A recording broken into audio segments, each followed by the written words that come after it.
भाई ये story I think 3-4 साल पुरानी है।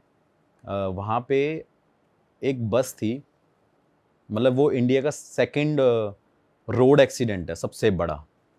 और पहला मेरे हिसाब से शायद साउथ साइड में हुआ था और सेकंड हुआ था यूपी के अंदर। वहाँ पे एक बस थी भाई, वो बस ट्रैवल कर रही थी फर्रुखाबाद से जयपुर की तरफ। प्राइवेट बस थी वो, डबल डेकर बस थी। तो सर्दी का काफ़ी ज़्यादा वहाँ पे इफ़ेक्ट पड़ रहा था, कोहरा वोरा बहुत ज़्यादा हो रहा था। तो और आपको पता ही है हाईवे पे बस खाली जगह मिलती है, बस वाले गाड़ी भगाने लग जाते हैं। तो भाई वो बस काफ़ी तेज़ चल रही थी, स्पीड में थी। सामने से ट्रक आ रहा था, वो दोनों आपस में टकराए। और ये जगह मैं आपको बताता हूँ, ये एग्जैक्ट एक घुलैया जगह पड़ती है कन्नौज के पास, छिबरामऊ और कन्नौज के पास एक घुलैया एक जगह है। और वहाँ पे काफ़ी ज़्यादा फेमस है वो जगह भी, क्योंकि वहाँ पे एक राजा भी है, वो उसकी वजह से फेमस है, वो भी मैं आपको बताऊँगा आपको आगे।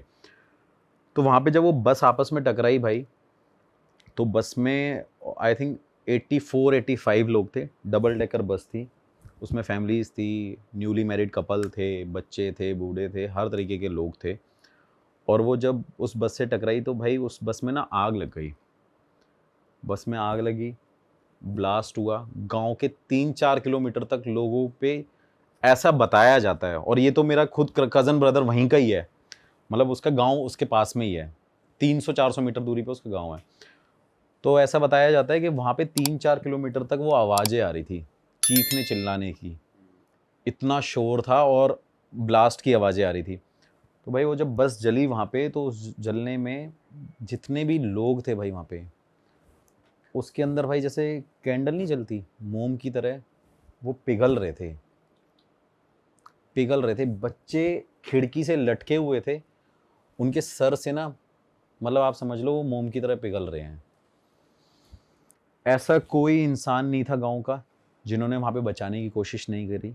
मेरा कज़न ब्रदर भी इंक्लूडेड था वहाँ पे, उनको बचाने की कोशिश कर रहे थे, लेकिन इतनी आग थी वहाँ पे। और रीज़न क्या था? फॉग था, टकरा गई। जो ट्रक था उसमें राशन का सामान था, उसमें ऑयल था जो रिफाइंड होता ही होता है, तो उसने और ज़्यादा आग पकड़ ली। आपको मैं उसकी स्टोरीज़ भी शेयर करूँगा, फ़ोटोज़ शेयर करूँगा।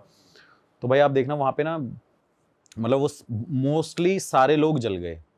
रीज़न क्या था उसमें एग्ज़िट ना होने का, निकलने का? क्योंकि आपने देखा प्राइवेट बसेस में बैक का जो हिस्सा होता है, वो पीछे वहाँ शीशा विंडो नहीं होता, पूरा कवर्ड होता है वो, है ना, शीट से। और ये वाले जो डोर होते हैं वोल्वो बसेस में, इसमें सारे ऑटोमेटिक होते हैं, वो बटन से ही खुलते हैं। तो वहाँ पे एग्ज़िट का कोई पॉइंट नहीं था, और डबल डेकर बस तो वैसे ही थी, तो निकल नहीं सकते थे। तो भाई उसमें इतने लोगों की डेथ हो गई। डेथ होने के बाद मोदी जी ने, योगी जी ने, राहुल गांधी जी ने, सब ने ट्वीट भी किया था। और काफ़ी लोग, योगी जी वहाँ पे पहुँचे भी थे, बहुत सारे लोगों ने वहाँ पे ट्वीट किया था आत्मा की शांति के लिए। तो फिर भाई वो मेरे भाई ने मेरे को जगह बताई कि ऐसी-ऐसी यहाँ पे कहानी हुई है। ऑल्दो मैंने देखी थी, लेकिन कभी ऐसा सोचा नहीं था मैं वहाँ पे जाऊँगा। भाई मैं वहाँ पे पहुँचा रात को। रात में पहुँचने के बाद मैंने वहाँ के लोगों से इंट्रोडक्शन लिया उनका कि भाई आप यहाँ पे थे, कि आपने क्या यहाँ पे नोटिस किया था? कह रहे लोग ऐसे-ऐसे जल रहे थे, ये है, वो है। और उसके बाद हम सीधा पॉइंट पे आते हैं कि भाई वहाँ पे वो बस खड़ी रही, जहाँ पे वो जली थी उस हाईवे पे। किसी ने हिम्मत नहीं करी उसको हटाने की।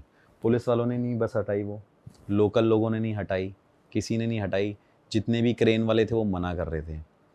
नेक्स्ट डे, क्योंकि उस रात में जब वो बस जली, नेक्स्ट डे सुबह वहाँ पे एक्सीडेंट होने लग गए उस रोड पे। कंटिन्यूअसली एक्सीडेंट हो रहे हैं, कोई बाइक से गिर के किसी की डेथ हो गई, एक बस वाले की बाइक से टक्कर हुई, उसमें एक कपल था, हस्बैंड वाइफ थे, उनकी डेथ हो गई। तो भाई वो नेक्स्ट डे मॉर्निंग में वो सब होने लग गया वहाँ पे, विद इन 400-500 मीटर के अंदर। तो वहाँ पे ये हो गया कि भाई यहाँ पे ये सब इनकी वजह से हो रहा है। उसके बाद क्या हुआ, किसी ने क्रेन वाले को ज़्यादा पैसे दिए। और आपने कभी भी सुना होगा कि एक्सीडेंट होता है तो वो जो भी वहाँ पे व्हीकल होता है वो पुलिस स्टेशन जाता है, फिर किसी ऐसी जगह लेके वहाँ पे उसको सबमिट कर देते हैं। लेकिन भाई उस क्रेन वाले ने 50,000 रुपये लिए थे उस बस को 250 मीटर रखने पे, और गांव वालों ने मिलके पैसे दिए उसके। पुलिस वाले भी नहीं आए, क्योंकि पुलिस वालों ने मना कर दिया कि हम नहीं हटा पाएंगे। मतलब इतना डर था। फिर मैं गया इन्वेस्टिगेशन करने भाई। मैंने पूछा कि क्या होता है यहाँ पे। वहाँ पे गांव के लोगों ने हवन कराया, पूजा कराई, मिल के मेन रोड को ब्लॉक करके वहाँ पे बहुत बड़ी पूजा कराई थी कि वहाँ पे जितनी भी आत्माएं उनको शांति मिले। लेकिन भाई वहाँ पे कोई भी उस चीज़ से बच नहीं पाया। वहाँ पे कंटिन्यूसली जितने भी लोकल लोग हैं सोते हैं, वहाँ पे चीखने की आवाज़ आती है, चिल्लाने की आवाज़ आती है, रोने की आवाज़ आती है। और लोगों को, जब गांव में लोग होते हैं ना छत पे सोते रहते हैं, तो लोग जो ऊपर सोते थे उनको वो सारे बस में लोग विजुअल्स आते हैं जलते हुए, लटकते हुए, दिखते हुए। और उसके अंदर भाई उन्होंने वहाँ पे जो बस में है पूजा कराई। और उस बस में मैं गया था भाई, मैंने खुद अपने हाथों से हड्डियाँ उठाई हैं। क्या बात कर रहे हो? उसमें इतनी एशेज है ना, इतनी राख है, उस पूरी बस के अंदर हड्डियां अभी तक पड़ी हुई हैं, अभी तक। और वो बस कहाँ पे खड़ी हुई है? किसी रैंडम मैदान में? हाँ, रैंडम जगह पे 250 मीटर दूरी पे ही है। तो उसे भाई गवर्नमेंट भी नहीं वो नहीं भाई, हटाया ही नहीं। इतना डर, इतना खौफ है उसका। और ये लोगों को, मतलब वहाँ के लोगों को तो बहुत ज़्यादा पता है, बाहर के कुछ लोगों को नहीं पता थी। लेकिन वो लोग स्पेशली उस बस को देखने आते हैं, वो भी मानो कि बहुत दूर से देख के जाते हैं और फोटोज़ क्लिक करते हैं। आज भी वो ट्रेंड बन चुकी है बस वहाँ पे। उसके बाद भाई उस बस में मैंने चूड़ियाँ देखी, जले हुए कपड़े देखे, शादी के जोड़े देखे, बच्चों के कपड़े जले हुए देखे। और आप मानोगे नहीं, स्टेयरिंग से लेकर और लास्ट सीट तक वहाँ पे सिर्फ भाई हड्डियाँ ही हड्डियाँ हैं, आज तक हटी नहीं है। ऐसी की ऐसी खड़ी है। अभी मैं लास्ट रिसेंटली होके आया हूँ और 3-4 साल तो मुझे हो गए उस बस को देखते हुए, आई थिंक। फिर भाई हम वहाँ पे गए, इन्वेस्टिगेशन मैंने करी, रात को बस में गए। मुझे बड़ा डर लगा, उस बस में ठंड लगने लगी काफ़ी ज़्यादा। तो फिर मैंने वहाँ पे कुछ सवाल पूछे, तो मुझे आंसर्स मिले उसके कि हम हैं, हम अपनी फैमिली को मिस करते हैं, हमें वापस इस दुनिया में आना है। उसमें से कुछ बच्चों की भी स्पिरिट है जो वहाँ पे अभी भी कहती है कि हम घूमने जाते हैं, मतलब हम निकलते हैं, हम हैं अभी भी यहाँ पे। मैं करके आया, इन्वेस्टिगेशन करके आया। मैंने बोला लोगों को कि कोई बात नहीं, आप पूजा वूजा करा लेना, हो जाएगा ठीक। भाई फिर वो थोड़े टाइम तक हुआ। फिर थोड़े दिन बाद क्या हुआ भाई, एग्जैक्ट जो बस का पॉइंट था वहाँ पे दोबारा एक और ट्रक चलते चलते, रिसेंटली चलते चलते उसके सामने पूरी फैमिली खड़ी हो गई है। और उस ट्रक वाले ने गाड़ी को मोड़ा है और उसका पूरा ट्रक गिर गया। उस बंदे की एक्सीडेंट में डेथ हो गई। और जो साथ में उसके बंदा था उसने बताया कि एक फैमिली सामने खड़ी हुई थी, तो ड्राइवर ने पूरे ट्रक को बचाने के लिए पूरे राइट में गाड़ी मोड़ दी। तो उसमें उस टाइम आग लगी। उसने बताया, मैंने क्या था वहाँ पे, मतलब लोकल लोगों ने बोला कि भाई क्या था वहाँ पे, कह रहे एक फैमिली खड़ी हुई थी। तो गांव वालों को पता चल गया कि भाई आज भी यहाँ पे वो स्पिरिट है, एग्जिस्ट कर रही है। भाई उसका खौफ ख़त्म नहीं हो रहा है। ये बात बोलने में बहुत, अभी भी मेरे लिए इतनी ईजी है कि मैं आपको सिर्फ क्या बताऊं कि मेरे को अभी लग रहा है कि ये तो बहुत आसान सी बात है, हमने बोल दी। लेकिन अगर आप उस स्पॉट पे खड़े हो जाओ, देखोगे ना, आपको पूरी इतनी ऐसी वाइब आएंगी, इतनी नेगेटिविटी आएगी, आपको लगेगा कि आपके आसपास कोई ना कोई है। आपके रोंगटे गूज़बम्स खड़े हो जाएंगे उस टाइम पे। फिर भाई इन्वेस्टिगेशन करी, वापस आ गया। फिर वो रिसेंटली फिर मेरे कज़न ब्रदर का फ़ोन आया, कह रहा है यार यहाँ पे दोबारा पूजा हो रही है। मैं दोबारा गया भाई वहाँ पे, फिर इन्वेस्टिगेशन करी। फिर वहाँ से जब मैं दोबारा आया तो भाई मेरे सामने, मैं अपनी गाड़ी पे ही था, मेरी गाड़ी पार्क करी मैंने और पीछे एक और मेरे कार पार्क हो गई। तो सामने एक बस आई, उसने मेरे पीछे वाली कार को हिट कर दिया। और उस टाइम पे मेरे पास स्विफ्ट कार थी, मैं स्विफ्ट लेके गया था। तो मेरी कार बच गई और उस बस ने उसको जब हिट किया तो वो कार ऐसे जाके चली गई। और मुझे लगता है वो चीज़ शायद मेरे साथ होने वाली थी, बट मेरी किस्मत इतनी मतलब तेज़ कह लो कि मैं बच गया। फिर भाई मैं दोबारा वहाँ पे नेक्स्ट डे पूजा वूजा हुई, मैं भी उसका पार्ट हुआ कि चलो यार पूजा हो रही है, हम देखते हैं कि सब कुछ नॉर्मल हो जाएगा। फिर उसके बाद भाई हम अपने अपने घर आ गए। जब मैं वापस आया दिल्ली, तो आप मानोगे नहीं, 3 बार तो मेरे साथ ये हुआ है कि मेरे को 3 बार उस बस के सपने आए हैं। अच्छा। हाँ, कि वो बस में कोई आवाज़ मार रहा है, वो बस जलती हुई मुझे नज़र आ रही है, और उस बस को लोग जो उस टाइम पे बचा रहे हैं, वो वाले विजुअल मेरे सामने आ रहे हैं। मतलब कई टाइम बाद आया है, ऐसा नहीं है कि मैं आज आया नेक्स्ट डे मेरे साथ ये होने लग गया, हफ्ते भर बाद ये चीज़ होने लग गया। हाँ, रैंडम होने लग गया। भाई मैं दोबारा गया इन्वेस्टिगेशन करने कि कोई साथ तो नहीं आ गया, क्या कोई साथ तो नहीं आ गया ये वो। फिर मैं वहीं से बाबा जी से मिलते आया, मेरे से कह रहे क्या करता रहता है। तो उन्होंने हाथ रखा, मैं निकल गया, मैंने इन्वेस्टिगेशन करी, फिर मैं वहाँ पे बोल के आया। फिर जो मैंने इन्वेस्टिगेशन में पूछा कि क्या मैं यहाँ पे पूजा करा सकता हूँ, तो मुझे वहाँ पे रिस्पॉन्ड मिला, क्योंकि वहाँ पे एक्चुअली उनको अभी तक शांति नहीं मिली भाई। फिर दोबारा भी मैं बोल के आया हूँ, वहाँ पे मैंने पूजा करानी है, और अभी तक वहाँ पे ये हो रहा है कि लोगों को डेली कुछ ना कुछ भगते हुए नज़र आ रहा है, कोई ना कोई daily accident, daily 1-2 accident fixed हैं भाई वहाँ पे। पर भाई जब हवन हो जाता है तब तो कहते हैं कि जैसे बड़े बड़े हवन होते हैं तो शांति मिलने लग जाती है, पर यहाँ तो देखो मैं बताता हूँ, अब इससे एक चीज़ कनेक्ट कर लेते हैं हम। अभी जैसे इंडिया का मैच हुआ था लास्ट, तो वाराणसी में हर मंदिरों में भाई हवन और पूजा हो रही थी कि भाई मैच जीत जाए। तो भाई ऐसा नहीं हुआ ना, कुछ ना कुछ या तो कमी रही होगी, या जो ऊपर लिखा हुआ है भगवान ने वही होना है। तो भाई कुछ हवन में कमी रही होगी, या कह लो कि वो जस्टिस नहीं मिल पाया अभी तक। भाई मिला था आपको रिस्पांस वहाँ पे कि हम मुक्त नहीं हुए हैं? हाँ भाई, वो रिस्पॉन्स मिले तभी तो मैं दोबारा वहाँ पे जा रहा हूँ। मेरा पूजा कराने का कारण यही है कि भाई कम से कम वहाँ के लोग अभी बच जाएं और वहाँ पे एक्सीडेंट ना हो। तो भाई वहाँ पे कंटिन्यूसली अभी तक ये चल रहा है। भाई ऐसा कहते हैं ना कि जैसे लास्ट राइट्स परफॉर्म नहीं हुए, पिंडदान नहीं हुआ, किसी को मुक्ति नहीं मिल पाई, किसी की एक्चुअली अस्थियाँ नहीं भा पाए ना। सबसे बड़ा रीज़न तो ये भी है कि सबकी एशेज वहाँ पे मिल गई, हड्डियाँ मिल गई, कोई उठाने वाला नहीं है, किसी को यही नहीं पता अब कौन किसकी हड्डियाँ उठाएगा, कौन किसकी राख उठाएगा, यही नहीं पता लोगों को। लोग तो आइडेंटिफाइड हैं कि इन लोगों की डेथ हुई है उस टाइम पे, पर कौन से किसका लेकिन कौन किसको उठाएगा। तो वो रीज़न, मेजर एक रीज़न ये भी है भाई वहाँ पे। तो ऐसा भी है भाई, और ये इंडिया का सबसे बड़ा एक्सीडेंट था, सेकंड एक्सीडेंट। अब ये जो इंसिडेंट है, ये आपने एक लोकेशन सुनी होगी, बेगून कोडोर रेलवे स्टेशन, जो 42 साल तक बंद रहा था। ये कोलकाता के कोलकाता, वेस्ट बंगाल, वेस्ट बंगाल सुना हुआ है इसके बारे में। बेगून कोडोर एक रेलवे स्टेशन जो कि बंद रहा था 42 साल तक। उसका एक रीज़न था कि वहाँ पर किसी औरत ने अपने आप को ख़त्म कर लिया था, ट्रेन के नीचे आ गई थी। तो कहते हैं कि 42 साल तक वो इसलिए बंद रहा था क्योंकि जो ट्रेन के जो ड्राइवर्स होते थे, जो चलाने वाले, उनको दिखती थी वो सेम स्पीड पे भगती हुई, वो एंटिटी दिखती थी।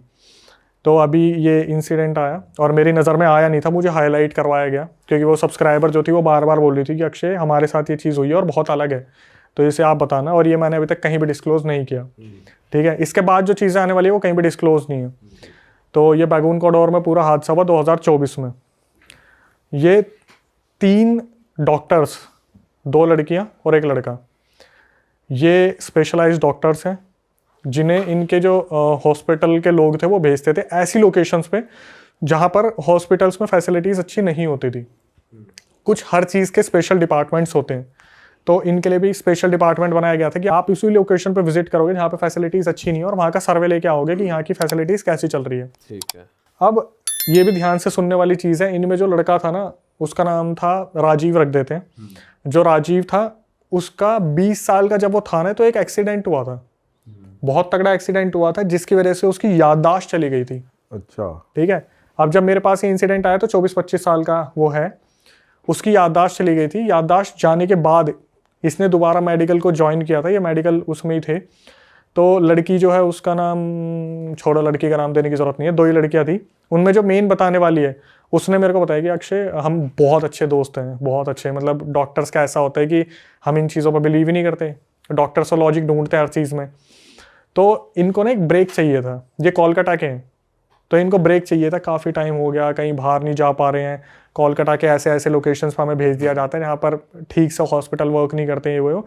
तो इनके पास ये लोकेशन आई कि आप वेस्ट बंगाल में जाओगे, बेगून कोडोर रेलवे स्टेशन पे आप उतरोगे और वहीं से आपको जो है हॉस्पिटल में आपको जाना है। बहुत अच्छी जगह है, मुझे तो, मैंने कभी नहीं देखी वो जगह, लेकिन इन्होंने जो बताया कि बिल्कुल ग्रीन, बिल्कुल ग्रीन, बढ़िया लोकेशन। इन्होंने वहाँ पर हॉस्पिटल में गए, 2-3 दिन इन्होंने हॉस्पिटल में सबको अटेंड किया। उसके बाद क्या हुआ, जो राजीव नाम का लड़का था ना, जो राजीव नाम का लड़का था, उसने जब से बेगून कोडोर रेलवे स्टेशन पर कदम रखा था, उसके हाव भाव बदल गए थे। जैसे ऐसा लग रहा था जैसे इसे ना कुछ एंटिटीज फील हो रही हैं, मतलब इसके साथ कुछ ना कुछ तो दिक्कत है। तो ये जब भी हॉस्पिटल में रहते थे तो राजीव जो लड़का था वो हमेशा अजीब तरीके से रिएक्ट करता था, मतलब जो बहुत ज़्यादा लव चिलिंग बंदा था, जो हमेशा ये बोलता था कि मेरे को बाहर जाना है, नेचर को एक्सप्लोर करना है, ऐसे करना है, वैसा करना है, जैसे ही उसने बेगोन कोडोर रेलवे स्टेशन पर पैर रखा उसके हाव भाव बदल गए। और वो हॉस्पिटल के अंदर भी ऐसा रहता था कि जैसे सीनियर डॉक्टर बोल रहे कि राजीव आपको ड्यूटी नहीं करनी क्या, आप क्यों आए हो यहाँ पे। वो क्या करता था, हॉस्पिटल के बाहर खड़ा है ना, तो जैसे जंगल वाला एरिया या ऐसा एरिया जहाँ पे खेत हुए था उन्हीं को देखता रहता था पूरे टाइम। और ये चीज़ जो 2 डॉक्टर्स थी, फीमेल डॉक्टर्स, वो भी ऑब्जर्व करती रहती थी कि यार क्या सीन है इसके साथ। ठीक है भाई, यही चीज़ें चलती रही। तो 2-3 दिन बाद इनको अब वहाँ से जाना था। तो ये बेगून कोडो रेलवे स्टेशन से इनकी ट्रेन थी और इनको कोलकाता जाना था। वहाँ पे जब ये निकले ना उस चीज़ के लिए, तो भाई भारी बारिश हो गई वहाँ पे, बहुत तगड़ी बरसात हो गई। और वहाँ पर ऐसा माहौल हो गया कि इनको ना तो कोई फैसिलिटी मिल रही है कि ये रेलवे स्टेशन तक पहुँचे।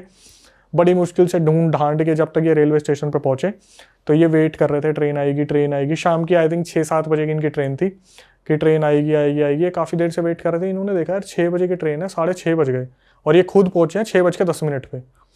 तो इन्हें लगा ट्रेन लेट होगी। तो जब 6:30-7 बजते हैं ये जाते हैं उनके पास काउंटर पे कि यार कोलकाता वाली ट्रेन का कोई अपडेट नहीं है। तो बताते बेटा वो तो कब की निकल चुकी है, आप लेट हो गए हो आने में। वहाँ पर जो वो था जो काउंटर पे बैठा हुआ था, उन्होंने ना 2-3 चीज़ें ने हाईलाइट की। इन्होंने पूछा कि अंकल नेक्स्ट ट्रेन कब है, तो उन्होंने बताया कि सुबह अब तो ट्रेन। तो इन्हें लगा यार हम कहाँ जाएंगे, क्या करेंगे। तो वो जो वहाँ पर जो अटेंड कर रहा था इन्हें, जो बुजुर्ग आदमी था, वो बोलता है कि देखो ऐसा है कि आप चाहो तो रेलवे स्टेशन पर रुक सकते हो, लेकिन यहाँ के लोगों से ना ज़्यादा मेल मिलाप मत करना। अच्छा, ये उसने हाईलाइट कर दिया कि मेल मिलाप मत करना यहाँ के लोगों से ज़्यादा। तो भाई ये बैठे हुए थे, अब इनके पास कोई और चारा तो क्या है, बारिश हो रही है, आंधी चल रही है घनघोर, जिसकी वजह से दूसरी ट्रेन जो है वो डिले भी हो गई। तो इनको ये लग रहा था कोई ट्रेन अगर वहाँ से आधे रास्ते भी होते जा रही है तो वहाँ पे जाके होटल ले लेंगे। लेकिन फिर ये काउंटर पे जाते हैं तो काउंटर पे पूछते हैं कि क्या सीन है, तो वो फिर बता देते हैं काउंटर पे कि बेटा ट्रेन डिले हो रखी है बारिश की वजह से, आपके सामने मौसम तो आपको पता ही चल रहा है और ये छोटे स्टेशन है, यहाँ पे ट्रेन ज़्यादातर रुकती भी नहीं है बेगून कोडोर जैसे रेलवे स्टेशन पे। तो ये उस चीज़ को सुनते हैं और फिर यही डिसाइड करते हैं कि भाई हमारे पास कोई चारा तो है नहीं, अपने शटर जो होते हैं ऊपर लगे होते हैं वो टीन ब्लू कलर की, उसी के नीचे बैठे हुए हैं, आपस में बातचीत करते रहते हैं। तो ये जैसे 8:30-9 बजे तो ना ये यही बात कर रहे थे यार यहाँ तो ना खाने की सुविधा है, ना दूर दूर तक कुछ दिख रहा है। वो रेलवे स्टेशन ऐसा है जैसा उन्होंने बताया कि अक्षय आप निकलोगे बाहर तो भाई खेत ही खेत शुरू है, सीधा गाँव में जाने के लिए एक रास्ता और खेत ही खेत है, कोई फैसिलिटी नहीं है वहाँ पे, पुराने ज़माने की पूरी चीज़ें बनी हुई है। तो अचानक से ये थोड़ा सा मुंह मोड़ते हैं ना, तो ये देखते हैं एक बुजुर्ग आदमी वहाँ पे खड़ा है। बुजुर्ग आदमी इनके पास आता लाठी लेके और बोलता है बेटा आप यहाँ पर क्या कर रहे हो। तो ये बताते हैं कि अंकल ऐसे ऐसे हमारी जो है ट्रेन मिस हो गई है और हमें समझ नहीं आ रहा हम करें क्या। तो वो बुजुर्ग बोलते हैं कि अच्छा अगर तुम्हें दिक्कत नहीं है तो मैं भी बैठ जाता हूँ। तो ये 3 थोड़ा खिसकते हैं, वो उधर आके बुजुर्ग आदमी बैठ जाता है। फिर इनकी कन्वर्सेशन स्टार्ट होती है। तो बुजुर्ग आदमी इनके बारे में जानना शुरू करता है कि बेटा कहाँ से हो आप लोग। तो बताते हैं अंकल हम कोलकाता के ऐसे ऐसे हॉस्पिटल से आए थे और यहाँ पे सर्वे कर रहे थे, ऐसे ऐसे हमने यहाँ पर देखा, लेकिन ये जगह हमें पसंद नहीं आई क्योंकि हॉस्पिटल में इतनी फैसिलिटीज़ नहीं है और यहाँ पे ऐसा है वैसा है। तो जो हमारी सब्सक्राइबर है उसकी नज़र पड़ती है राजीव के थोपड़े पे कि राजीव के मुँह पे इतने पसीने क्यों आ रहे हैं, कि राजीव इतनी ठंडी हवाएं चल रही हैं, खुला रेलवे स्टेशन है, नेचर इतना अच्छा है, लेकिन फिर भी इसका मुँह ऐसा बना हुआ है जैसे इसने कोई पता नहीं क्या देख लिया हो। तो फिर भी जो सब्सक्राइबर वो सोचते हैं कि यार अंकल से बात करते हैं ना, गाँव के बारे में जानते हैं, नेचर को थोड़ा एक्सप्लोर करते हैं। लेकिन एक चीज़ देखते हैं, जब भी अंकल से कुछ क्वेश्चन पूछते हैं अंकल के ना बड़े ऐसे जवाब आते हैं जैसे कुछ उलझे हुए ऐसे जवाब नहीं होते, कि वो बोलते हैं कि अंकल पता है रेलवे स्टेशन वाले अंकल ने बोला हमें कि ना यहाँ पे थोड़ा सा मेल मिलाप मत करना। तो वो पता क्या बोलते हैं जो बुजुर्ग आदमी है कि बेटा सही तो कह रहे हैं, वो जो चीज़ें होती है वो दिखती नहीं है, आप किसी को दिमागी रूप से जज नहीं करते, ऐसे दिल से जुड़ जाते हो। तो ये सोचते हैं ठीक है अंकल पुराने ज़माने के, तो बातें भी वो उलझी हुई कर रहे हैं। फिर ये जो अंकल है भाई ये बोलना शुरू करते हैं कि और बताओ तुम कैसे हो, काफ़ी परेशान हो और मेरे को लग रहा है तुम लोग बहुत भटके हुए हो, ऐसा लगता है जैसे किसी के साथ कोई हादसा भी हुआ है। तो एकदम से उसके राजीव की तरफ देखते हैं। राजीव एकदम से राजीव के दिमाग में ये चीज़ आई कि इनको कैसे पता कुछ हादसा हुआ है 2020 में जो एक्सीडेंट वगैरह हुआ था। तो जो सब्सक्राइबर वो उन बुजुर्ग आदमी से पूछती है कि अंकल आपको कैसे पता इसके साथ हादसा हुआ था।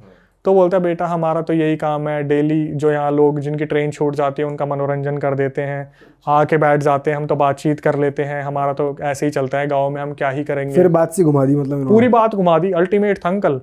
इसमें जो सबसे बड़ी चीज़ थी ना, जब मैंने कॉल करा उससे मतलब जो सब्सक्राइबर है उसे कॉल बाद में करा, पहले मैं सुना पूरा, क्योंकि बार बार हाईलाइट करी थी बेगुन कॉरिडोर, मैं भी सुना क्या है ये टॉपिक भी ट्रेंड से चला गया अब तो ये।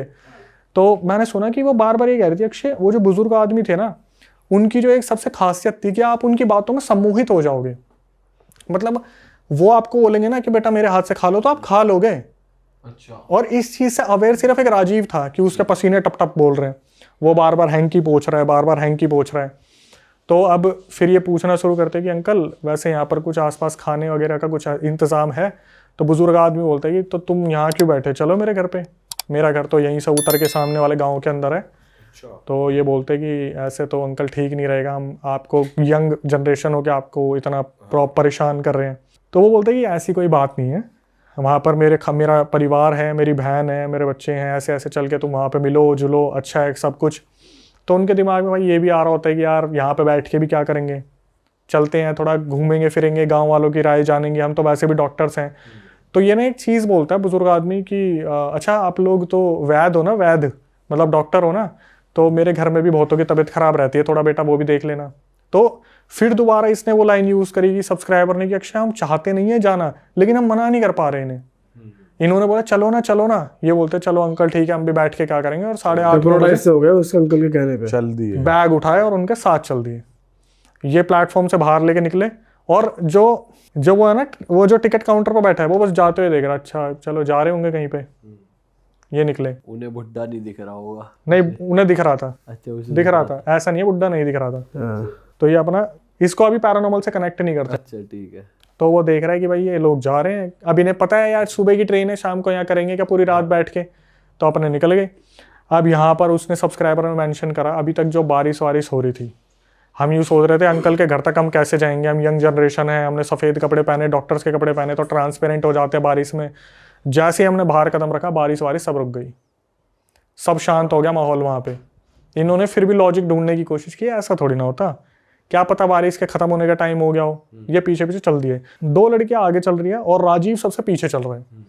राजीव चले जा रहा है और बार बार हमारे सब्सक्राइबर मुड़ के देख रही है, इसके क्या हाव भाव क्यों उड़े हुए हैं इतने, और वो कुछ बोल भी नहीं रहा कि नहीं जाते यार। वो भाई वो है ही नहीं सेंसेस में। ये तो कोई भी नहीं बोल रहा, मना तो कोई भी नहीं कर रहा, सबने हमें भरी हुई है, कोई कर ही नहीं पा रहा। मैं एज इट इज रिकॉर्डिंग दे दूंगा, आप एज इट इज प्ले करके सुना देना, उसमें यही आ रहा है कि ऐसे सम्मोहित से हो गए थे हम। ये चल दिए उनके साथ, भाई लेके आ गया। अब जैसे होता है ना, आप ऑस्ट्रेलिया जैसी जगह पे देखते हो खेतों में इकलौता घर, वैसा इसका बना हुआ था बुजुर्ग आदमी का घर। और ये बोला आओ बेटा अंदर चलते हैं, परिवार वालों से मिलवाता हूँ।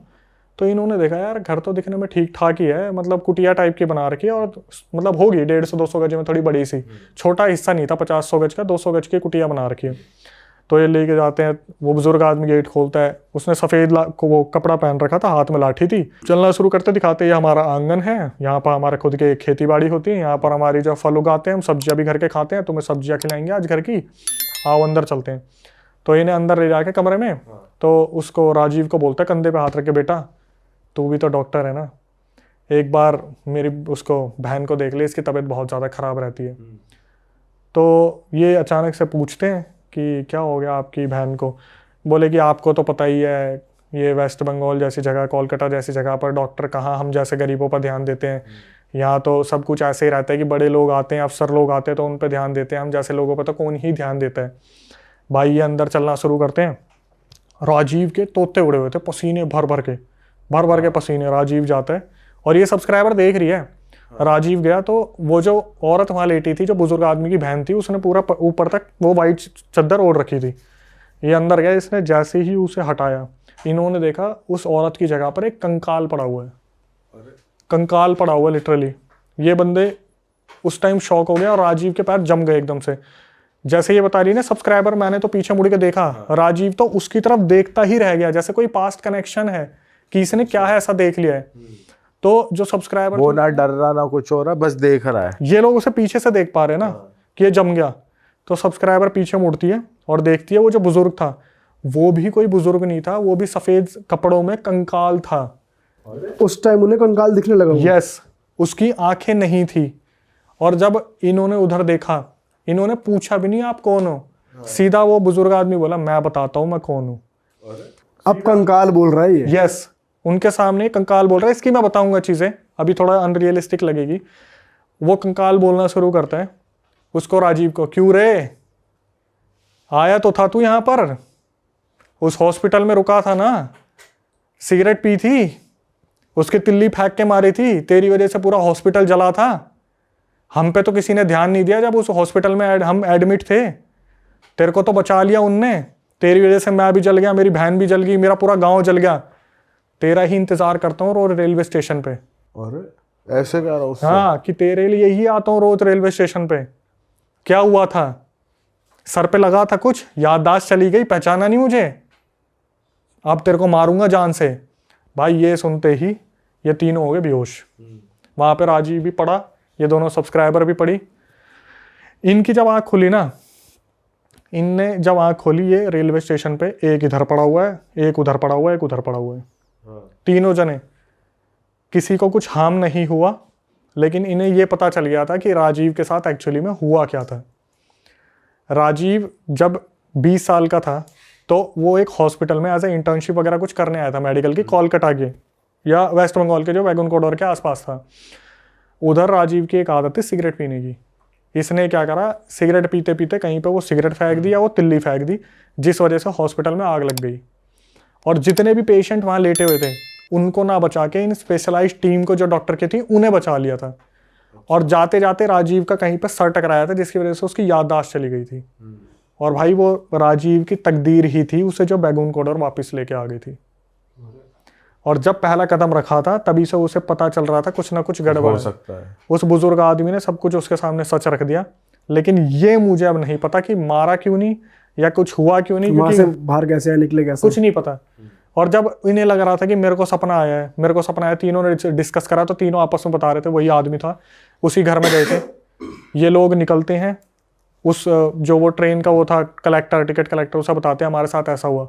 उसने पता क्या बोला था ना, यहाँ के लोगों के साथ मेल मिलाप मत रखना, यहाँ पर ऐसे ही लोग आते हैं, अगर उनसे मिलोगे तो ऐसी चीजें होंगी। अच्छा, एक किस्सा आपने सुना है कि ऑफिशियली जो है 42 साल तक भूतों के चलते रेलवे स्टेशन बंद करना पड़ा था सरकार को। भाई ये तो कभी नहीं सुना भाई ऐसा कुछ। लेकिन बहुत फेमस किस्सा है भाई। बेगुन कुदूर रेलवे स्टेशन है पश्चिम बंगाल का। अब 1960 में बना था ये, क्योंकि ये ना भाई रेलवे जो अपनी है वर्ल्ड की चौथे नंबर पे सबसे बड़ी वो है अपनी, और ये बनाया भाई। तो यहाँ पर पहला जो इन्होंने ट्रेन मास्टर रखा ना, उसका नाम था मोहन।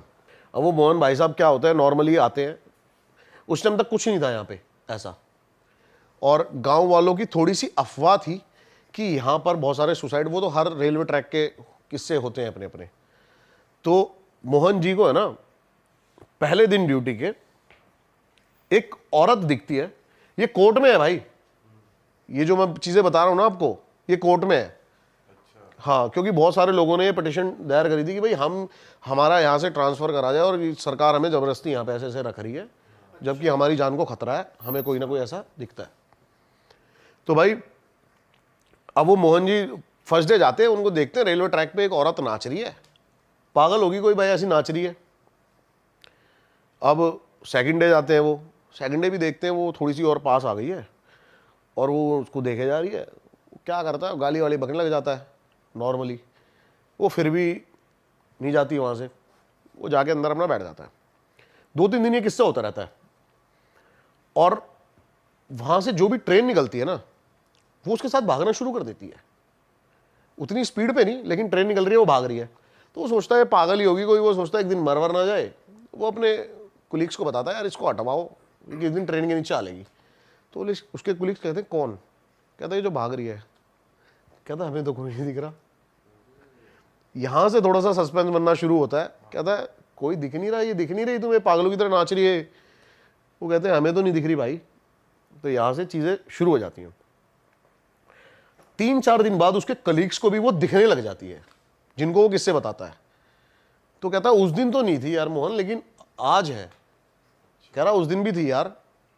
और हैरानी तब होती है जब वो एक दिन है ना उस ट्रेन की गति से भी तेज भाग जाती है, तो थोड़ा सा इनको लगता है कि भाई ये कुछ नेचुरल तो है नहीं, ये कुछ चीज भाई अननेचुरल ही है जो ये हो गया है ये सिस्टम। अब भाई नॉर्मल चलता रहता है, और इतना सब कुछ बढ़ जाता है चीजें, जो ट्रेन के जो यात्री होते हैं ना उनको भी दिखने लग जाती है कि कोई औरत हमारे साथ ट्रेन के साथ साथ स्पीड से भाग रही है, और वो डर के मारे शीशे उसके खिड़की बंद कर लेते हैं। और इतना ज्यादा दहशत बढ़ जाती है, जो लोको पायलट होता है ना वो यहां पर जैसे ही पहुंचता है ना अपनी ट्रेन की स्पीड को और ज्यादा बढ़ा देता है, इतना ज्यादा बदनाम हो जाता है।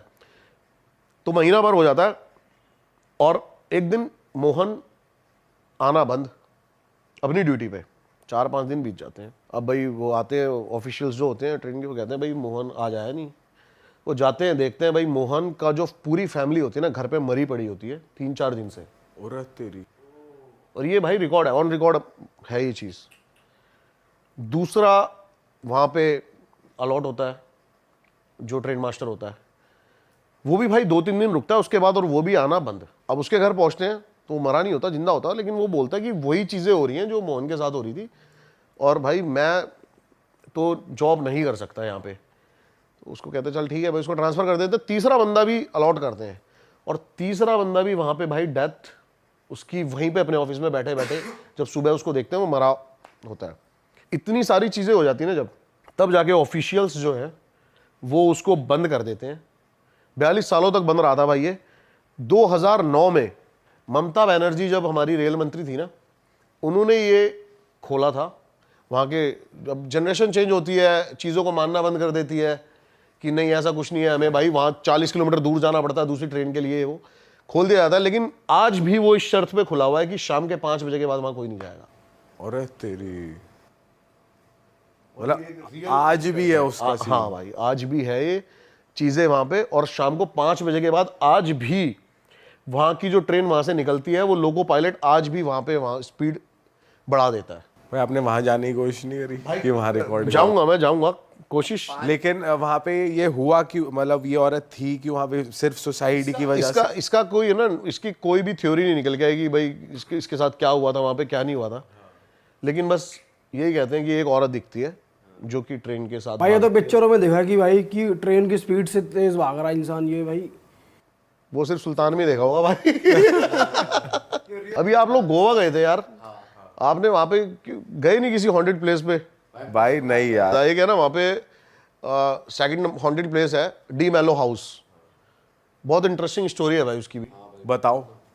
और मेरे हिसाब से आपको दिन में वो घर देखना चाहिए था यार, कि क्या इतना प्यारा, मतलब पुर्तगाल के टाइम का वो जो घर बना हुआ था, और बहुत ही प्यारा उसका स्ट्रक्चर, जो भी स्ट्रक्चर था, बहुत ही यूनिक। ईंटें भी लगी हुई थी वहाँ पे, इटालियन ये सब। मैं तो गया था भाई, मैं तो मतलब मैंने कहा यार इतना, लेकिन आज भी वो पूरा का पूरा अबेंडन पड़ा हुआ है। उसकी भी बड़ी तगड़ी स्टोरी है। क्या स्टोरी है भाई? 2 भाई थे ये, और दोनों भाइयों में ना उसी प्रॉपर्टी को लेके डिस्ट्रीब्यूट चल रहा होता है, लेकिन रहते साथ में ही है। अब इनके माँ बाप भी नहीं होते, इनकी शादी भी नहीं हो रही, दोनों साथ में रहते हैं, लेकिन फिर भी थोड़े से, अब जो छोटा वाला भाई होता है ना वो थोड़ा ज़्यादा जिद्दी होता है। इनकी अलग एक बैंगलोर में भी प्रॉपर्टी होती है, तो वो उसको कहता है कि भाई तू बैंगलोर वाली प्रॉपर्टी ले ले और मेरे को ये प्रॉपर्टी दे दे तू पूरी। अब दोनों भाइयों में इतना ज़्यादा झगड़ा होने लगता है ना कि वहाँ के पड़ोसी इनसे इतना ज़्यादा परेशान हो रखे होते हैं। रोज़ जब भी कोई इनके घर के बाहर से निकल रखा होता है तो यही चिल्लाने की, चीखने की यही आवाज़ें आ रही होती हैं, लड़ाइयों के उसमें पूरी। अब भाई क्या होता है, जो बड़ा वाला भाई होता है ना, एक दिन वो परेशान हो, ड्रिंक करके ढंग से इससे परेशान होके गन निकालता है और छोटे भाई को मार देता है। 2 गोली मारता है उसको, और जाके पीछे जो उनका बैकयार्ड होता है उसमें जाके दफना देता है।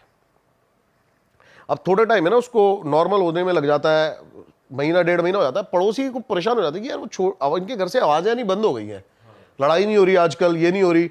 लेकिन है ना कुछ ऐसे इंसिडेंट शुरू हो जाते हैं कि जहाँ उसने गाड़ रखा होता है ना, उस कब्र के ऊपर बहुत ज़्यादा एकदम से कौवे आना, और रात को कुत्ते उसी कब्र की तरफ देख के भौंकना पागलों की तरह, ऐसी चीजें होने लगती है। तो इनका पड़ोसी एक दिन उससे पूछता है बड़े वाले से कि भाई क्या हो गया, वो छोटा वाला दिखाई नहीं दे रहा। तो ये ऐसे कह के बात टाल देता है कि भाई हमारा जो भी है हमारा सॉल्व हो गया, और वो बैंगलोर चला गया और वहीं पे ही सेटल हो गया, काम वही करेगा। लेकिन धीरे धीरे ना भाई उसकी दीवारों पे ना कुछ लिखा आना शुरू हो गया। वो घर की दीवारों पे वो रोज सुबह जो बड़ा भाई है वो उठता था ना, तो देखता था कि दीवारों पे लिखा हुआ इंग्लिश में कि भाई मेरा घर छोड़ दे, ये मेरा घर है। ऐसी चीजें होने लगी उसके साथ। और वो बहुत ज़्यादा डिप्रेशन में जाने लगा, बीमार होने लगा। और एक टाइम तो बताते हैं ऐसा आ गया था कि वो शीशे में खुद को देख के ना माफिया मांग रहा है, लेकिन बताते हैं कि शीशे में उसको उसका भाई ही दिख रहा होता था। ऐसी चीज़ें होने लगी और उसके जो भाई की आत्मा है वो उस घर में आ गई और उसके बाद उसको वो दिखने लगी। सुबह जब वो उठता था उसको प्रॉपर वही गन शॉट लगे हुए हैं, सड़ा बंदा कोई बैठा हुआ है, ये सब दिखने लगा उसको प्रॉपर। अब वो परेशान हो गया और उसने भाई सुसाइड कर लिया वहाँ पे, बड़े वाले भाई ने, उसी घर में। लेकिन बताते हैं कि भाई फिर से जब से उसका सुसाइड हुआ ना, उसके बाद से दोबारा वो लड़ाई की आवाज़ें आनी शुरू हो गई हैं उस घर से। दोनों आपस में लड़ रहे अब आत्माएं लड़ रही हैं प्रॉपर्टी के लिए। और भाई साहब मैं गया था रात को उस घर में भाई, मेरे को ऐसा कुछ मिला नहीं ना, मेरे को ऐसा कुछ सुनाई दिया। रात ही हो गए थे हम भी 10-11 बजे के बाद ही। लेकिन आपको महसूस हुआ था कुछ? नहीं, मेरे को ऐसा महसूस नहीं हुआ भाई, नहीं ऐसा महसूस नहीं हुआ।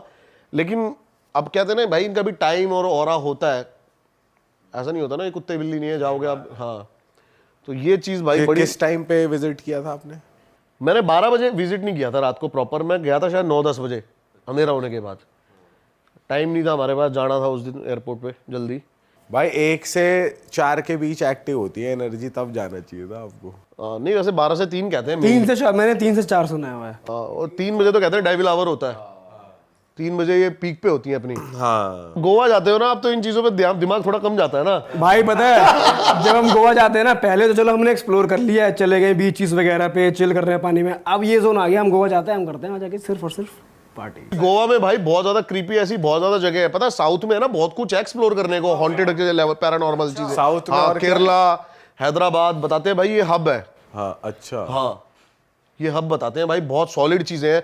आप ब्लैक मैजिक का भी हब बताते हैं, ब्लैक मैजिक का वैसे हब बताया पश्चिम बंगाल बताया जाता है, लेकिन अगर आप ढंग से इसमें डीपली घुसोगे ना तो आपको पता लगेगा कि साउथ में ज्यादा है ये चीजें, केरला वेरला की साइड, इस जगह ज्यादा है ये।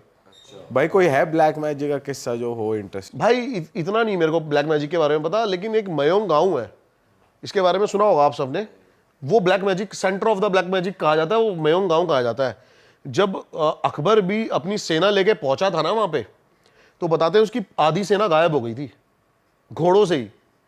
वहां के लोग आज भी ब्लैक मैजिक इस लेवल पे करते हैं, और आज भी आप जाओगे ना तो वहां पे आपको ब्लैक मैजिक से बहुत ज्यादा कुछ देखने को मिलेगा। मैं भी जल्दी एक्सप्लोर करने वाला हूँ मयोंग गांव को, बहुत सॉलिड। एक जतिंगा वैली के बारे में सुना है आपने कभी? नहीं, क्या है भाई? भाई जतिंगा वैली एक ऐसी जगह है ना, वहां पे रोज शाम को 6 बजे के बाद है ना, सारे बर्ड्स जो हैं वो अजीब बिहेव करने लगते हैं और सुसाइड करने लगते हैं, खुद ही टकरा जाएंगे दीवारों से, पेड़ों से, और खुद ही मर जाएंगे। सुना नहीं है आपने कभी जतिंगा वैली के बारे में? ये जगह है कहाँ? आसाम में है ये जगह। हाँ, और बताते हैं कि वहां पे इतनी ज्यादा पैरानॉर्मल शक्तियां हैं, इतनी ज्यादा कि वो बर्ड्स को पागल कर देती हैं, उनका दिमाग काम नहीं करता। अब क्या होता है ना, पैरानॉर्मल चीजें ये होती है, मैं बता रहा था ना कि ग्रहों पे असर करती हैं, ऐसे करती है, तो सुसाइडल थॉट आने लगते हैं, ये चीज आने लगती है। अब सबसे वीक होते हैं बर्ड्स, आपको पता होगा, खरगोश हो गए, आपको खरगोश को तेज चिल्ला भी दोगे ना मर जाएगा। भाई ये चीज ना, मैंने एक मूवी देखी है, एक मूवी है ड्रैग मी टू हेल। उसमें क्या होता है, सेटन उसके घर पे आ जाता है और औरत के ऊपर रहता है वो। तो उसमें दिखाते कि जो कौवे है ना वो टकराते, वो घर के अंदर होती है, उसे टक टक टक टक टक टक आवाज आती है, तो जैसे वो बाहर निकलती है तो वो देखती है कि हजारों में कौवे मरे होते हैं नीचे जमीन में। बर्ड्स का जो ऑरा होता है ना वो सबसे वीक होता है। कई लोग जो ब्लैक मैजिक का भी इस्तेमाल करते हैं ना, वो बर्ड्स को ही। हाँ, ये तो देखा है कि कबूतर की बलि देकर चौराहे पे रख देते हैं। हाँ, बर्ड्स का जो ऑरा होता है बहुत ज्यादा वीक है भाई, उसी के थ्रू आप पैरानॉर्मल कम्युनिकेशन ज्यादा कर सकते हो। तो ये जतिंगा वैली का तो आप देखो, अब ये तो लाइव वीडियोस हैं, यूट्यूब पे वीडियोस हैं कि आप सुबह जब निकल रहे हो ना मॉर्निंग वॉक पे, तो रोडों पे मरे हुए पड़े हैं सिर्फ बर्ड्स ही बर्ड्स हर जगह। ये तो वीडियोस हैं अपनी। क्रेजी भाई यार। भाई अब हॉरर का माहौल बना ही हुआ है, तो ड्रैकुला और वैम्पायर पे आओ। देखो पता है, जब हम वैम्पायर की बातें करते हैं ना, तो बंदों के दिमाग में आता है बड़े बड़े ड्रावनिक कैसल्स, रोमानिया। लेकिन मैं बता दूं भाई, ये इंडियन कनेक्शन है। क्या कनेक्शन है भाई इंडिया का? बेताल हमारा फर्स्ट वैम्पायर था। अब पिशाच। अभी आप कह रहे थे ना कि आप कह रहे थे, पता नहीं कह रहे थे, वो तो छलावा होता है। छलावा अलग है, हाँ, पिशाच अलग है। तो पहला पिशाच कौन था अपना? बेताल 25 सुना ही होगा सबने, हमने बचपन से सुना, विक्रम बेताल। बहुत सारे ऐसे मंदिर है पुणे में, बेताल पूरा का पूरा पहाड़ है, बताते हैं आज भी वहां पे बेताल को देखा जाता है। पर पिशाच और वैम्पायर तो अलग अलग सी चीज। भाई एक ही चीज है, पिशाच क्या होता है? खून चूसता है वो भी पिशाच यहीं पर ही, और वही वैम्पायर है। हाँ, तो क्या था ना, बेसिकली मैं बताता हूँ, क्या सारे जो वैम्पायर है ना वो ड्रैकुला नहीं हो सकते। पहला जो वैम्पायर था वो था ड्रैकुला, उसने फिर सारे वैम्पायर को क्रिएट किया। अच्छा जी।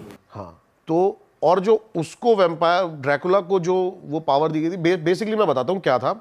14th सेंचुरी में ना हमारा एक राजा था रोमानिया का, व्लाड टिपिस। वो इतना क्रूर बताया जाता है कि वो इतना क्रूर राजा था। इसके ऊपर एक पूरी नेटफ्लिक्स पे सीरीज है, द ड्रैकुल। अच्छा। हाँ भाई, देखना, मैं जरूर, मजा आ जाएगा आपको उसमें। मतलब रियल चीजें इतनी ज्यादा, और विद जो फैक्ट्स मिले थे, कई पुरानी बुक्स मिली हैं, उनके थ्रू सारी चीजें समझाई गई हैं कि ये चीजें रियल कैसे हैं। तो जो ड्रैकुल ये था ना, ये क्या करता था, जैसे पूरा का पूरा गांव एक साथ मार दिया करता था, और उनको पैने नोकीले बांस में ऐसे गाड़ के और टांग दिया करता था, अपने आप को वो दिखाने के लिए। अब उससे पूछा गया, जब भाई तू ऐसा क्यों करता है, तो उसने कहा भाई मैं 10,000 बंदों को मारने से बढ़िया 1,000 बंदों को मार के ऐसा खौफ पैदा कर देता हूँ कि वो 10,000 बंदे मेरे अंडर आ जाते हैं। उसका कहना ये था। तो अफगानिस्तान से उस टाइम खान बहुत बड़ा एक राजा था, वो उसकी सेना पे अटैक करता है, तो ये कुछ 400-500 ही होते हैं और वो लाखों की सेना होती है। तो जब ये डर जाता है तो ये जाता है गुफा के अंदर, इसको मिलता है बेताल। तो वो इसको शक्ति देता है ड्रैकुला बनने की, कि मैं तेरे को, लेकिन पूरी तू जिंदगी इस चीज से बाहर नहीं आ पाएगा। हाँ, तो बताते हैं कहीं ना कहीं ड्रैकुला हमारे बीच में आज भी है। बेताल एक तरीके से रोमानिया पहुंच गया, ये कह रहे हो? हाँ, अरे तेरी। अपना वाला बेताल। हाँ भाई, अपना वाला बेताल। अरे भाई, अपना भाई। अरे तेरी भाई यार, मतलब एक तरीके से बेताल को ड्रैकुला मानेंगे कि वो इस चीज का वो है। हाँ, पहला पिशाच जो है वो ही है, ठीक है। वो ड्रैकुला को क्रिएट करता है, उसके बाद फिर आपका वैम्पायर, वो अपने फिर जो भी कहते हैं इसका ब्लड, ये वैम्पायर ने, मतलब ड्रैकुला ने जिसको भी वो करा वो वैम्पायर बन गया। लेकिन ड्रैकुला 2 तरीके से वो करता है, एक तो ड्रैकुला वैम्पायर बनाता है लोगों को, और एक ड्रैकुला क्या करता है, लाइफ कोर चूसता है लोगों की। अब क्या कहते हैं कि ड्रैकुला ना टाइमली उसकी भी एज होती रहती है, बूढ़ा होता रहता है, लेकिन जब वो बूढ़ा होने लगता है ना, तो वो किसी जवान बंदे को पकड़ता है और उसकी लाइफ कोर चूसता है, जिससे वो बूढ़ा हो जाता है 3-4 महीने में, और ये फिर से जवान हो जाता है। मतलब उसकी सोल अपने अंदर ले लेता है, जो उसकी सोल की एनर्जी है, उसकी लाइफ कोर चूस लेता है। तो कहते हैं हमारे बीच में अभी तक है ड्रैकुला, और वो आप सीरीज देखोगे उसमें एक एक फैक्ट्स दिखाए गए हैं, सारी चीजें दिखाई गई हैं। पर भाई वैसे देखा जाए ओवरऑल वैम्पायर कॉन्सेप्ट थोड़ा फेक लगता है, क्योंकि ऐसी मूवीज पता है देखी क्या है होता ना है, हमने हमें ना हॉलीवुड की। देखो, जो हमें ना बचपन से सिखाया जाता है हमें वो रियल लगता है। हमें बचपन से सिखाया जाता है भाई, दिखते ही, हमें थोड़ी पता था शुरू में क्या भगवान की क्या कितने पावरफुल हैं, क्या मान्यता है। हमें शुरू से हमारे माँ बाप ने रैपटा साढ़े भगवान पाप चढ़ेगा, हम डर के मारे हमने शुरू। तो वही हमारे दिमाग में, जो चीज़ें हमारे दिमाग में शुरू से बसा दी गई हैं वो हमें थोड़ी रियल लगती हैं। अभी एकदम से कोई नई चीज़ आएगी तो वो डाइजेस्ट करना मुश्किल होता है। लाइक 2000 का नोट शुरू में डाइजेस्ट करना मुश्किल हो गया था, अब अच्छा लगता है। हाँ सही भाई कहते हैं ना कि वैम्पायर्स लिविंग डेड है, कोई मरेंगे ही नहीं। हाँ, तो अगर किसी ने किसी का खून चूसा तो अगला बंदा भी तो वो बन जाता है। वो वैम्पायर की इंटेंशन पे डिपेंड करता है। मैंने बोला ना कि वो उसको वैम्पायर बनाना चाहता है या फिर उसकी लाइफ कोर चूसना चाहता है। भाई ये आपने एक अलग सीन बताया बेताल का। अच्छा, ये जो है ना, जिम कॉर्बेट से ऊपर जाके सीतावनी वाली रोड पे बेताल घाटी है एक, जहां मैं बता रहा हूँ ना मैंने लैंड लिया, वहां से 32 किलोमीटर दूर एक बेताल घाटी है, और वहां पर बेताल के मंदिर है, और वहां पे रोज शाम को 7 बजे मशान पूजा करते हैं। ये मुझे अब की बार मैं गया था, थोड़ा सा फंस गया था आगे जाके बारिश की वजह से ही, वो लेपड़ वेपड़ का थोड़ा सा खतरा है वहाँ पे ज़्यादा है। तो वहाँ से मेरे को ये रिकॉर्ड करना है, पूरी मशान पूजा कहते हैं कि वो पूरी मशान पूजा है। उसमें औरतें हैं ना अपनी ब्लेड से जीभ काट के बहुत सारी चीज़ें करती हैं ऐसी। तो मेरे को प्रॉपर रिकॉर्ड करना है कि वहाँ पे आज भी इतना ज़्यादा खौफ है बेताल का या फिर भूतों का, कि वहाँ पे अगर वो रोज़ शाम को सारे गाँव वाले पूजा नहीं करेंगे तो वो रात को उनको सोने नहीं देंगे। मशान पूजा होती है, तो वो मेरे को रिकॉर्ड करनी है जाके एक बार। भाई ये तो भाई रिकॉर्ड करना है, तो अलग इंटरेस्ट आएगा आपकी। भाई वैम्पायर्स एंड ड्रैकुलास की बात हो चुकी है, मैं कह रहा हूँ अब आते हैं अपनी एक्सपर्टीज पे। अब जंगलों में घुसते हैं थोड़ा। घुस लो भाई। भाई आपने बहुत तगड़े एक्सपीरियंस बताए थे पिछली बार जंगल के, कोई नया एक्सपीरियंस आप दोबारा गए हुए हो भाई टाइगर अभी के मैंने साथ? आपको दिखाई ना क्लिप एक, किसके साथ? हाँ, भालू वाली। बताओ भाई क्या सीन रहता है? ये भाई जो हमने कैप्चर किया ना भालू, अभी जो वहाँ के ऑफिशियल्स है ना, वो भी 3-3 4 साल हो गए उनको, उन्होंने भालू देखा ही नहीं है तो भालू की पॉपुलेशन कम हो रही है भाई। या बहुत ज्यादा पोचिंग होती है भालू की। इसके नाखून, इसकी स्किन बहुत ज्यादा उसमें है। तो भालू को तो अब क्या है ना, हमारी जो गवर्नमेंट है या फिर जो भी हमारे नेशनल एनिमल को बचाने में लगी हुई है अभी, टाइगर को, लेकिन इसके पीछे ना बहुत सारे ऐसे एनिमल है जो विलुप्त हो जाएंगे, जिनके ऊपर ध्यान नहीं दिया जा रहा। जैसे कि भालू हो गया, और भी छोटे छोटे ऐसे एनिमल्स हैं। एक बिल्ली आती है जो लेपर्ड से भी ज़्यादा खतरनाक होती है, वो भी मैंने देखी है काफ़ी बार। उसके बारे में भी ज़्यादा जिक्र नहीं है इंटरनेट पे। भाई ये किस्सा बताओ ना, भालू वाला जो आपने देखा, क्या हुआ, कहाँ पे देखा? भाई नॉर्मली मैं तो जा रहा था और एकदम से ही, मतलब मैंने 2 राउंड लिए उस रोड के। एक बार तो ये पूरी क्लिप है जो भालू आ गया सामने, और भाई दूसरी क्लिप है ना, रिकॉर्ड नहीं हो पाई, जब भालू मेरी गाड़ी की लाइटों से इतना इरिटेट हो गया और वो खड़ा हो गया। और भालू के बारे में आपने, ये गर्मियों में है ना, अपने फुल साइज फुल पीक पे होते हैं, अभी के टाइम पे ही दिखेंगे आपको। क्या साइज रहता है इनका भाई? भाई ऐसे नापा तो नहीं, लेकिन होते हैं काफी बड़े, हमारी फाड़ सकते हैं इतने। हाँ ठीक है, तो अब ये इस टाइम पे अपने फुल पीक पे होते हैं भाई, खूब खूब खाते पीते हैं, और सर्दियों में ना छुप जाते हैं, और इनका साइज भी बहुत ज्यादा श्रिंक हो जाता है। अगर मैं पूछूं ज्यादा डेंजरस कौन है, टाइगर या भालू? भालू।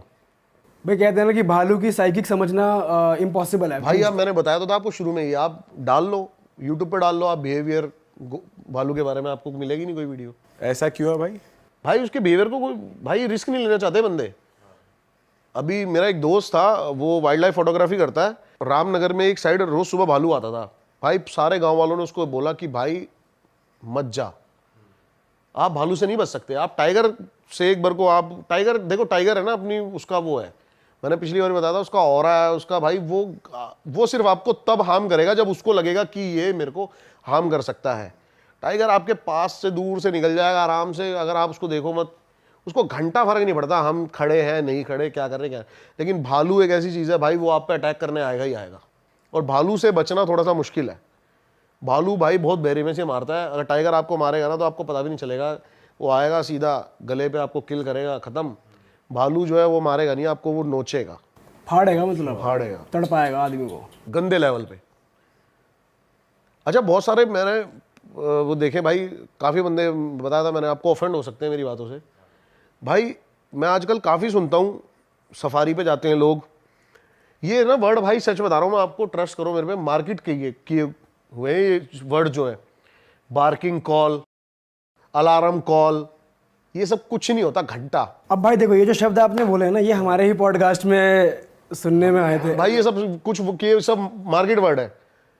उन सब ने कितने टाइगर देखे हैं, मैं उन सबको ऑन रिकॉर्ड ये बात बोल सकता हूँ कि मेरे से ज़्यादा टाइगर्स उन्होंने कभी कैप्चर नहीं करे होंगे। ठीक है, जब आपको ये चीज़ें, उनको टाइगर दिखा होगा तब जब वो रोड पे चल रहा होगा एकदम से ही। मैंने टाइगर हंटिंग करी है भाई, मैंने टाइगर को ढूंढा है। ठीक है, बहुत फर्क है इन दोनों बातों में। एक टाइगर आपको दिख जाना वो होता है लक आपका, कि आप गए हो भाई, अरे वाह बड़े लकी हो, आपको टाइगर दिख गया। एक होता है टाइगर भाई हंटिंग करना, कि आपको टाइगर को ढूंढ के निकालना जंगल के अंदर से, वो बहुत डिफिकल्ट है। वो मेरे हिसाब से भाई अभी इंडिया में तो कोई नहीं कर रहा होगा। हाँ। अगर कर रहे होंगे तो बहुत प्रोफेशनली, बहुत वाइल्ड लाइफ फोटोग्राफर्स हैं जो 1.5 2 दिन वहीं पर बैठे रहते हैं, वो कर रहे होंगे।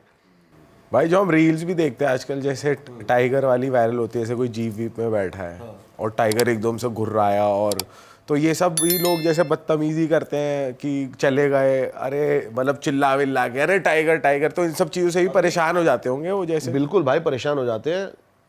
देखो मैं बताता हूँ क्या होता है, आप है ना, पहली बात तो ये है कि आजकल लोग टाइगरों को दिखाने के लिए, थोड़ा सा पैसा बनाने के लिए इस लेवल तक जा रहे हैं ना।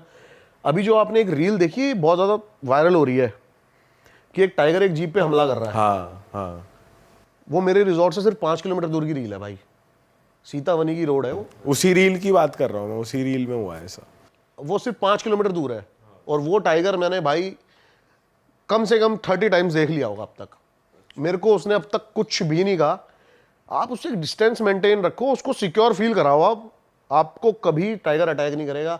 अब आप जबरदस्ती वहां पे रेव करोगे गाड़ी का, और जबरदस्ती आगे पीछे करोगे, तो उसको लगेगा भाई कि और वो आपको चार्ज करेगा ही करेगा।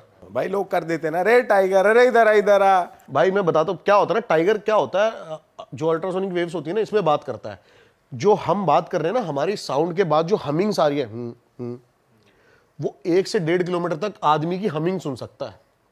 तो आप सोचो कि गाड़ी की रेव से वो कितना डिस्टर्ब हो रहा होगा। वैसे टाइगर्स को जैसे अभी हम रील्स ही देखते हैं, एक बंदा है कोडी, बहुत फेमस है बाहर का बंदा, वो कितना फ्रेंडली है यार, उसके साथ जानवर, चिंपैंजीज, टाइगर्स। देखो क्या होता है ना, चाहे टाइगर हो, अब हम कुत्ते पालते हैं घर में, बिल्लियां पालते हैं, क्या होता है ना, हम बचपन से इनको अपने नेचर के अकॉर्डिंग ढाल लेते हैं।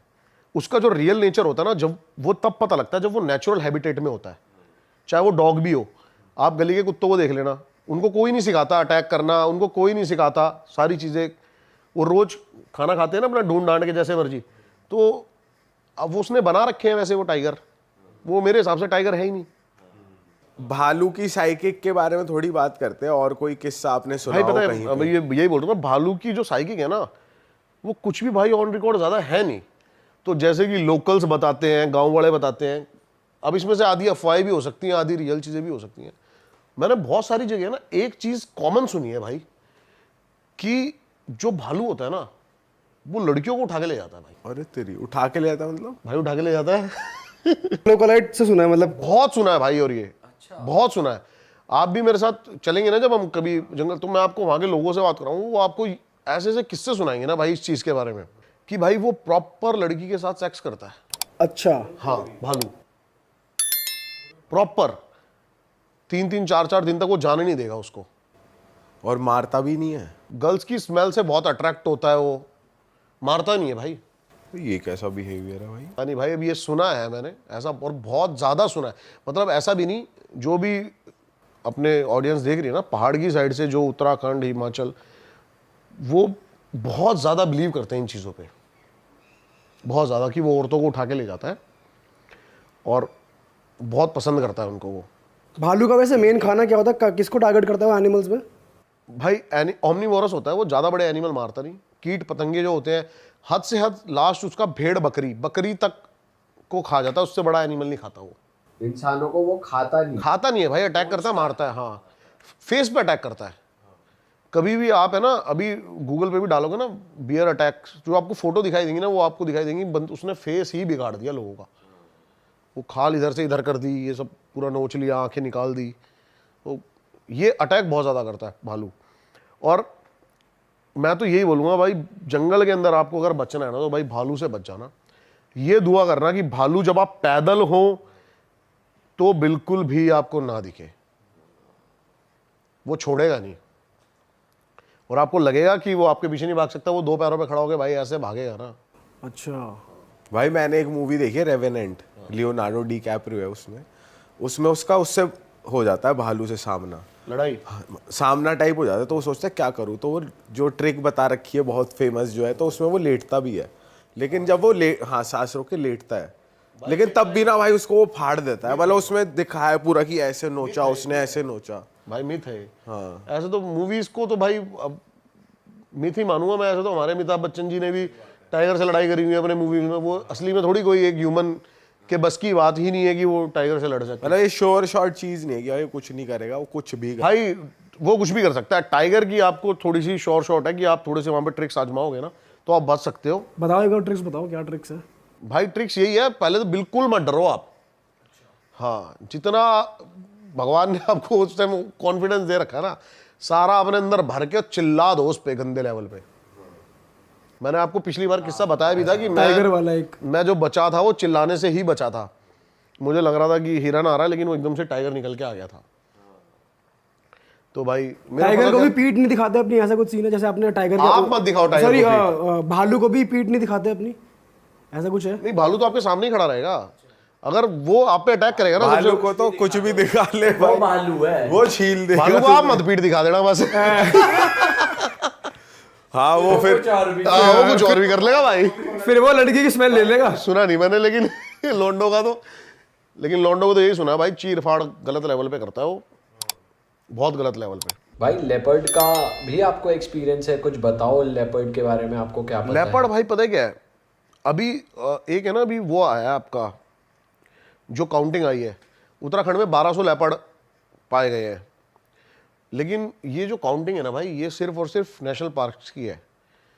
जैसे कि उत्तराखंड में 2 नेशनल पार्क हैं, एक राजाजी नेशनल पार्क और एक ये अपना जिम कॉर्बेट। भाई लेपर्ड ऐसी सी जगह है ना, आप सोच नहीं सकते। और लेपर्ड, आप टाइगर आपको दिख जाएगा नॉर्मली, लेपर्ड नहीं दिखेगा भाई। वो कैमोफ्लैश इतना तगड़ा होता ना उसका भाई, कि वो पत्तों के बीच में होगा और आप सोच भी नहीं सकते यहाँ पे लेपर्ड है और लेपर्ड बैठा होगा। और लेपर्ड अटैक जरूर करेगा आप पे। अच्छा, जो लेपर्ड है वो बहुत ज्यादा एग्रेसिव है। उसको उसकी मतलब एग्रेसिव इन द सेंस, वो फट्टू कह लो एक तरह से, वो बहुत ज्यादा फट्टू है। वो जरा से उसको लगता है कि भाई मैं गया। अच्छा, जैसे कि हमारे जो आर्म फोर्स में सिखाया जाता है ना कि डिफेंस का सबसे अच्छा तरीका है अटैक, वो अपनाता है। और उसके सामने चिल्लाओगे तो वही टाइगर वाली चीज, चिल्ला लो भाई, कुछ नहीं। बट वो आदमी मार देता है, मतलब जैसे हमने तो वीडियो देखी खत्म है भाई, कि वो खत्म, रेस्क्यू वाली। खत्म आदमी को खत्म कर देता है लेपर्ड, बिल्कुल खत्म कर देता है भाई आदमी को। लेपर्ड सबसे पहले आपकी खोपड़ी उड़ाएगा। हाँ, अब यहाँ पर भी आप एक फोटो डाल सकते हो भाई कि अभी ये कर्नाटक की लेटेस्ट स्टोरी है, बंदे का दिमाग खोल दिया उसने, यहाँ से पूरा टोपा सा निकाल दिया।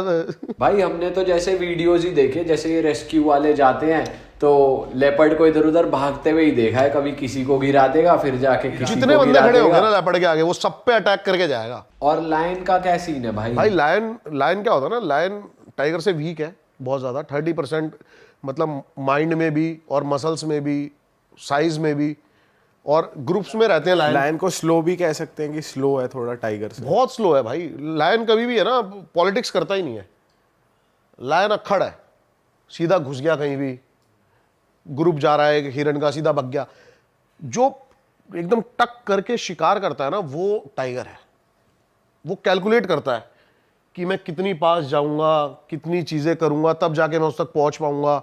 बहुत बहुत कैलकुलेटिव है भाई टाइगर। और टाइगर, मैं बोल रहा हूं ना कि हम टाइगर हंटिंग करते हैं, और टाइगर को लोग ऐसे ही देखते हैं कि दिख गया, बाई चांस जीप सफारी करता हुआ तो दिख गया, वो मेल्स टाइगर है दिखते हैं। लेकिन आपके कितनी 2-3 मीटर दूर टाइगर बैठा होगा आपको नहीं पता होगा टाइगर बैठा है। वो आपको सेंसिस से पता लगाना पड़ता है कि टाइगर यहाँ पर है। भाई पता है क्या है, एक ये किस्सा वैसे मैं सुनाना चाहता नहीं था, पिछली बार भी शायद हमने थोड़ा बहुत डिस्कस करा था इसके बारे में। मैंने बताया था कि मैंने पोचिंग होती हुई देखी है। क्योंकि क्या होता है ना, काफ़ी चीज़ें, लीगल एक्शंस, काफ़ी चीज़ें हो सकती है, मुझे ऐसा लगता है। एक बार ऑडियंस के लिए आप बता दो कि पोचिंग क्या होती है, जिन लोगों को नहीं पता। पोचिंग होती है भाई अवैध शिकार, इलीगल शिकार करना। अगर आप सर्च करोगे ना टाइगर के बारे में, तो भाई ये बहुत बड़ी एक ब्लैक मार्केट है, जिसको नेपाल, चाइना और इंडिया के बहुत बड़े माफिया चला रहे हैं। कई जगह ऐसा कहा जाता है कि जिंदा या मुर्दा टाइगर की स्किन, हड्डियां, टिथ, आंखें 8-8 करोड़ तक की स्मगल हुई हैं एक टाइगर की। तो बहुत बड़ी ब्लैक मार्केट है। और जो पोचर्स हमने अपनी इमेजिनेशन में सुने या देखे हैं ना, वो पोचर्स अब नहीं रहे हैं। हम पहले देखते थे कि पोचर्स एक लोकल लोगों का ग्रुप जो कि टाइगर को कैसे मारता है। पहले जो पोचिंग होती थी वो टाइगर को ऐसे मारा करते थे, गोली नहीं मारते कभी भी टाइगर को, क्योंकि टाइगर की स्किन के ऊपर दाग आ जाएगा और फिर वो स्किन किसी काम की नहीं है।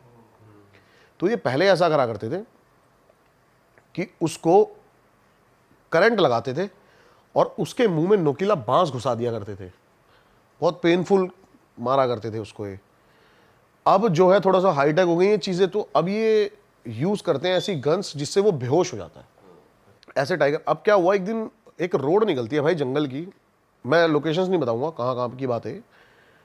तो वो एक सिटी से दूसरी सिटी जाना था मेरे को, और वो रोड, एक रोड है, वो कोई भी जा सकता है वहाँ पे, ऐसा कोई इलीगल नहीं है जाना वहाँ पे, ऐसा कुछ नहीं है, वो रोड है बेसिकली। तो अब मेरी किस्मत में ही था ये सब देखना। अब बेसिकली क्या हुआ, जब मैं रोड से जा रहा था, हल्की हल्की धुंध थी, सर्दियों का टाइम था, हम 4-5 बंदे थे गाड़ी में, और हम जा रहे हैं रात को, और साइड में मैं देखता हूं कि एक रॉक पाइथन है लेटा हुआ। कितने फुट का भाई? काफी बड़ा था, मतलब मैं टॉर्च ऐसे मारता चला गया, काफी लंबा था वो। तो भाई मैं देखता हूं कि बीच में से वो है ना कटा हुआ है, बीच में से उसको काटा हुआ है, और आधा जो रॉक पाइथन है वो एक टाइगर से ऐसे लिपटा हुआ है। अब 2 टाइगर और झाड़ियों के अंदर मेरे को दिख रहे हैं, इनकी मतलब स्किन दिख रही है, लाइनें दिख रही है, मैंने कहा 2 टाइगर और हैं। तो हमने ये अंदाज़ा लगाया सबने कि ये जो रॉक पाइथन है इसने लेटे हुए इसके अटैक करा और इसके जो 2 साथी थे इसने आके इनको बीच में से फाड़ दिया। अब हम थोड़ी देर वेट करते हैं, आधा घंटा 45 मिनट हो जाते हैं कि अब ये टाइगर मूव करेंगे, उठेंगे। आधा घंटा 45 मिनट हो गए भाई, वो टाइगर मूव ही नहीं कर रहे, वो लेटे हुए हैं। मैंने कहा भाई क्या सीन है। इतने में ना पीछे जो लड़का बैठा था वो बोलता है कि भैया देखना टायर के साथ में क्या है। और हमने शीशे से बार बार निकाल के देखी करते हैं तो पीछे जो है लेपर्ड बैठा हुआ है, लेटा हुआ है वो। और मैं भाई मेरा सर जो है चकरा गया, क्योंकि ये इम्पॉसिबल है कि टाइगर और लेपर्ड एक साथ, ये दोनों कट्टर दुश्मन है भाई, सेम टेरिटरी में नहीं हो सकते, ये सेम टेरिटरी में हो ही नहीं सकते हैं। टाइगर लेपर्ड को जैसे ही देखेगा ना वो उसको किल कर देगा, क्योंकि टाइगर जो होता है लेपर्ड को इसलिए मार देता है, ये एक साइकिल है। क्योंकि लेपर्ड ये सोचता है कि टाइगर के बच्चों को मैं मार दूं ताकि बड़ा होकर ये मुझे मारेगा, तो टाइगर पहले ही लेपर्ड को देखते ही किल कर देता है। तो मैंने कहा ये इम्पॉसिबल है यहाँ पे बैठे हुए। इतने में ना झाड़ियों के पीछे से भाई 2 आंखें दिखती हैं हमें टॉर्च में, और मेरे को लगा वो इतनी छोटी आंखें थी, क्योंकि टाइगर का जो फेस ही है वो इतना बड़ा होता है, आंखों की डिस्टेंस से पता लगता है कि टाइगर कितना बड़ा है, कितनी दूर बैठा है। तो अब वो इतनी छोटी थी, मैंने कहा टाइगर कब्स हैं, ये टाइगर के बच्चे हैं भाई, और ये मूव कर रहे हैं भाई। इतने में ही वो आंखें पूरी ऊपर आती हैं और 2 बंदे खड़े होते हैं, और भाई हमारे जो हालत थी वो ऊपर नीचे थी, क्योंकि यहाँ पे टाइगर और लेपर्ड लेटे हुए, वहाँ बंदे कैसे हो सकते हैं। और भाई वो पूरा उन्होंने ग्रीन कलर के कपड़े पहने हुए थे, हुडी और मास्क लगाया हुआ था वाइट कलर का, और भाई वो हमारी तरफ गन निकालते हैं और एकदम से ही भाई मैंने अपने दोस्त को बोला भाई गाड़ी भगा, भाई इस लेवल पे गाड़ी भगाते हैं। और थोड़ी दूर है ना आगे जाके, जैसे जंगल खत्म होता है गांव था, अब वहाँ पे ना कुछ लोकल्स बैठे हुए थे बाहरी, तो मैंने हाबड़ ताबड़ में एकदम से ही भाई मैंने बताया उनको, मैंने कहा भाई ऐसे ऐसे टाइगर वाइगर के ऐसे ऐसे, ये वहाँ के लोकल लोगों को घंटा फर्क नहीं भाई, नॉर्मल, अच्छा चलो ठीक है ये वो। तो भाई ये सीन था भाई, और मैं अपनी लाइफ में वो रात नहीं भुला सकता। मैंने ये ऑन कैमरा ये लगा लो, इस बात को ऑलमोस्ट 2-2.5 साल हो गए होंगे आज। मतलब मेरे फैमिली मेंबर्स और मेरे दोस्तों के अलावा अगर कहीं आज ये बात पता लगी तो वो ये है। तो पूरे देश को पता लगी है भाई, और ये बहुत सैड चीज कितना है यार। गलत है भाई ये यार। भाई गलत है, लेकिन एक चीज की खुशी ये भी है कि आज के टाइम पे भाई बहुत स्ट्रिक्ट एक्शन लिया जा रहा है। नहीं, गवर्नमेंट वर्क कर रही है बहुत तगड़े लेवल पे चीज के भाई, खिलाफ। बहुत तगड़े लेवल पे। अपने टाइगर कंजर्वेशन का ये आपका इंडिया गेट है ना, यहाँ पे वो बना है, और इसके सीधे सीधे जो चीफ हैं वो अपने मोदी साहब हैं, पीएम डायरेक्ट। और भाई बहुत अच्छी इन्होंने एक टाइगर पोचिंग करके, एंटी पोचिंग करके वो बनाई है एक कम्युनिटी, जिसमें हमारे सोल्जर्स को लिया गया है। तो बहुत अच्छे लेवल पे वर्क कर रही है, तभी हमारे इंडिया में भी टाइगर की ग्रोथ देखिए आपने कितनी ज्यादा हो गई। जितने भी टाइगर थे, एक चीज और मैं मेंशन करना चाहूंगा, आपको पता है जो हम काउंटिंग गिनते हैं ना कि हमारे 5,000 टाइगर बचे हैं, 6,000 टाइगर बचे हैं, वो सिर्फ 55% है। ये ऑफिशियल्स भी मानते हैं इस बात को। हम 45% टाइगर को काउंट ही नहीं कर पाते। तो यानी कि बहुत अच्छी खुशखबरी की बात है, अगर 10,000 टाइगर है तो 5,500 रिकॉर्ड में आते हैं। अब जैसे कि मैं एक एग्जांपल देता हूं, कॉर्बेट के अंदर 250 प्लस टाइगर है, लेकिन वो कॉर्बेट में है, लेकिन कॉर्बेट से लगते हुए जो फॉरेस्ट है वो भी कई 100 किलोमीटर में है, और वहां पर भी 100 प्लस टाइगर हैं। अरे वाह, आपने ये वीडियो यहाँ तक देख ली भाई, तुमने हमारी मेहनत सफल कर दिया। तुम ही लोग हो असली रियल हिट। और अगर आपको बहुत मजा आ रहा है ऐसी क्लिप्स में, ऐसी वीडियोस में, तो फटाफट जाइए प्लेलिस्ट पे बिंज वॉच कीजिए, सारी वीडियोस देख डालो और मौज काटो। That is it. हम मिलेंगे नए पॉडकास्ट में, नए क्लिप में। Till then bye bye, see you, take care, do subscribe.